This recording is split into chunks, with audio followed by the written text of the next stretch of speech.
அரசியலில் தேர்தல் வெற்றி என்பது வெறும் பிரச்சாரமோ அல்லது எதிர்க்கட்சிகளின் தோல்விகளால் மட்டுமோ தீர்மானிக்கப்படுவதில்லை. ஒரு கூட்டணியின் வெற்றி, அதன் அடித்தள அமைப்பு, சமூக வாக்குகளின் ஒருங்கிணைப்பு, தேர்தல் இயந்திரத்தின் செயல்திறன் மற்றும் எதிரணியின் பலவீனங்களை சரியாக பயன்படுத்தும் திறன் ஆகியவற்றின் அடிப்படையில்தான் அமைகிறது.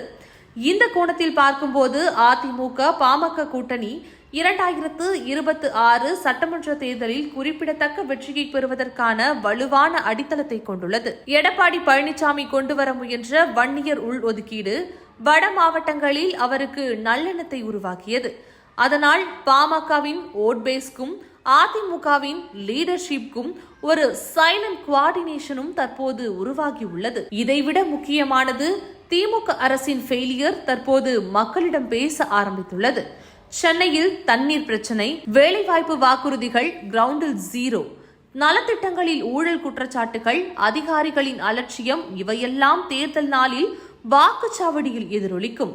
திமுக காங்கிரஸ் கூட்டணிக்குள்ளேயே ஏற்பட்டுள்ள ஃபிரிக்ஷன்.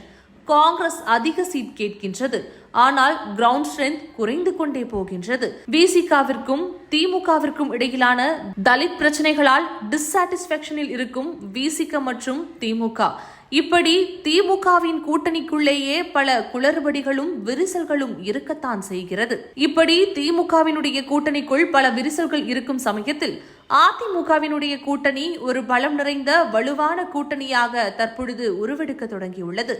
சரியாக சொல்ல வேண்டும் என்றால் பாமக 20 முதல் 25 தொகுதிகளிலும், அதிமுக 30 முதல் 35 தொகுதிகளிலும், அதாவது 50 முதல் 60 தொகுதிகள் வரை அதிமுகவினுடைய கூட்டணி வெற்றி பெற அதிகப்படியான வாய்ப்புகள் உள்ளது. அதிமுக மற்றும் பாமக கூட்டணியின் பலம் அதன் எளிமையிலும் திட்டமிட்ட செயல்பாட்டிலும் தான் உள்ளது. வடக்கை பாமக உறுதி செய்கிறது, தெற்கை அதிமுக கையாளுகிறது. இந்த ஒருங்கிணைந்த அமைப்பு ரீதியான அரசியல் பலத்தை எதிர்க்கட்சிகள் எளிதில் எதிர்கொள்ள முடியாது. அதனால்தான் 2026 தேர்தலில் இந்த கூட்டணி தமிழக அரசியலில் ஒரு முக்கியமான புறக்கணிக்க முடியாத சக்தியாக உருவெடுத்திருக்கிறது.